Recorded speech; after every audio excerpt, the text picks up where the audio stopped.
안녕하세요, 축수저입니다. 2025-26 프리미어리그 6라운드 브렌트포드와 맨체스터 유나이티드의 경기는 브렌트포드의 3대1 승리로 끝이 났습니다.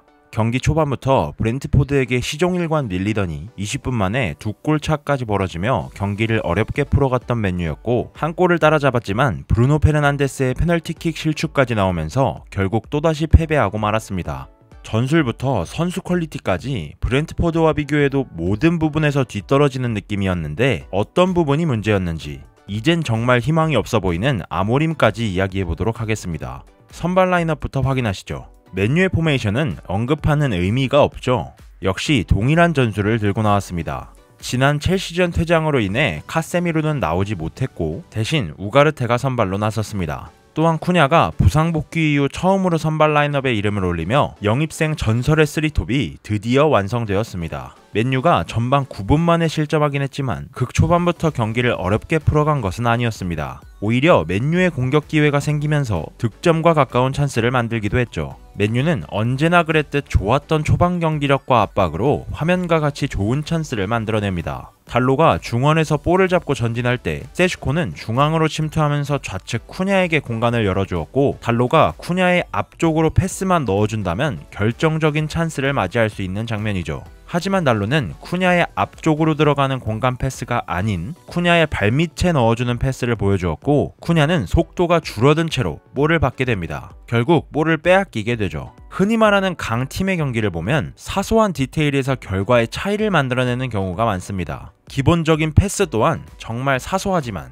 중요한 디테일 중 하나죠. 오늘 맨유는 중원 수적 우위를 확보하기 위해 달로를 안쪽으로 좁히는 전술을 활용하였고, 우가르테 또한 공격에 활발히 가담하는 모습을 보여주었지만 두 선수 모두 디테일한 패스에서 좋지 않은 모습을 보여주었습니다. 그리고 전반 9분 브렌트포드의 공격수 치아고에게 완벽한 뒷공간 침투를 허용하면서 실점합니다. 맥과이어가 앞으로 달려나가면서 오프사이드 트랩을 걸려고 했지만 타이밍이 살짝 늦었고, 맥과이어의 느린 발로는 오프사이드 트랩을 시도한 뒤 따라갈 수 없었죠. 저는 오늘 경기가 맨유의 문제점을 정말 적나라하게 보여주는 경기였다고 생각합니다. 팀 단위 압박은 애매하고 라인은 높은데 컨트롤은 제대로 되지 않고, 브렌트포드와 중원 싸움에서 완벽히 패배하는 모습까지 보여주었죠. 맨유의 문제점을 좀 더 자세하게 하나하나 살펴보도록 하겠습니다.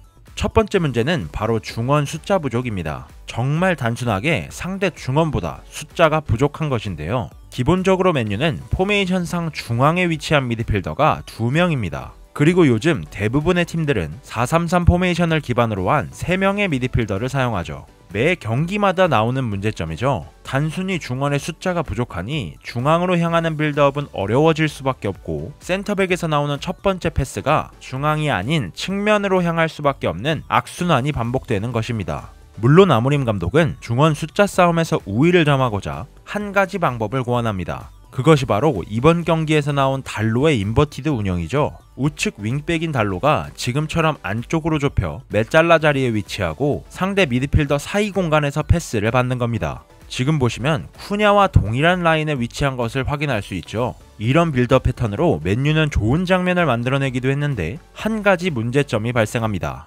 바로 은베모가 죽어버리는 단점이 발생한 것이죠. 은베모를 측면에 벌려놓고 사용하니 은베모는 좁은 공간에서 제한된 움직임을 가져갈 수밖에 없었고, 공간이 좁으니 드리블 성공률도 같이 떨어지는 상황이 벌어집니다. 그냥 오른쪽에서 볼을 받아놓고 역크로스를 올리는 플레이만 나왔고, 그마저도 성공률이 떨어지면서 오늘 은베모는 친정팀을 상대로 좋지 못한 모습을 보였습니다.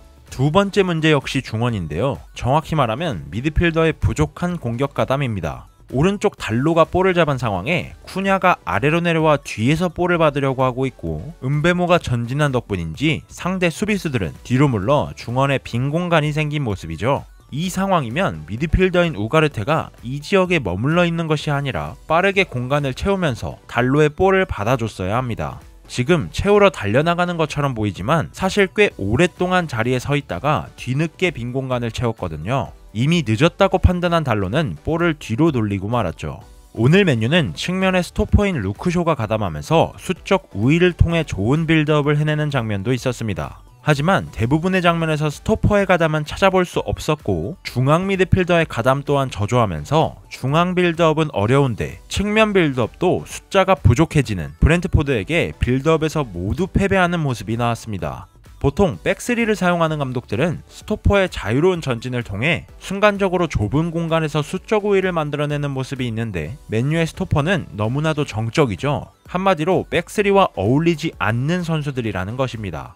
마지막 문제점을 알아보죠. 이건 맨유가 두 번째 실점을 허용하는 롱킥 장면인데 이 압박은 보기만 해도 허술합니다. 3톱을 여기까지 올려서 위치시키려면 킥을 시도하는 센터백에게 더 확실한 압박을 가했어야 합니다. 또 우가르테는 핸더슨을 마크한다고 해도 브루노 페르난데스의 위치는 애매하죠. 당최 이유를 알 수 없는 포지셔닝입니다. 이처럼 맨유는 압박 시스템이 전혀 잡혀있지 않는 모습입니다. 백스리를 기반으로 한 압박 시스템은 전혀 없고 선수들이 모두 따로 움직이는 것 같은 모습이죠. 오늘 경기에서 20분 만에 이 실점을 허용할 때 정말 소름 돋을 만큼 동일한 패턴으로 실점하는 것을 보고 대체 아모림의 컨셉은 무엇인지, 어떤 축구를 하려고 하는 것인지 의문이 들 수밖에 없었습니다. 이것 말고도 문제점은 많죠. 브렌트포드가 크로스를 시도할 때마다 공중볼 경합에서 패배하면서 위험한 순간을 초래한 장면도 많았습니다. 바인드르 골키퍼가 아니었으면 오늘 경기 5골 6골을 실점했어도 이상하지 않은 경기였죠.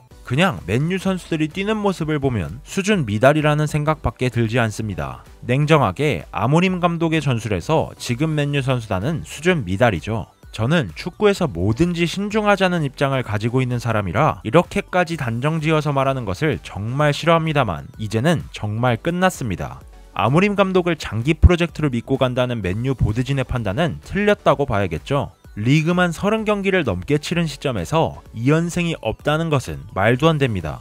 아모림은 정말 충분히 기회를 받았고 단 한 번도 증명하지 못했습니다. 몇 경기에서 좋은 모습을 보여주면서 희망을 품게 만든 적은 있어도 이를 꾸준한 경기력으로 보여준 적은 없습니다. 전 정말 좋은 감독은 자신의 전술로 선수가 가진 능력을 100%에서 150%, 200%로 만들어주는 감독이라고 생각합니다. 우리가 가끔 보면 어떤 선수는 특정 감독과 함께 했을 때만 좋은 모습을 보이기도 하잖아요. 근데 아모림은 100%가 아니라 자신의 전술로 선수들의 능력을 50%만 활용하도록 만듭니다.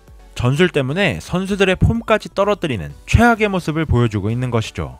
대체로 데려올 감독이 애매하고 또 시즌 중 경질은 정말 피하고 싶을 맨유겠지만 이젠 정말 과감한 결단이 필요한 때입니다.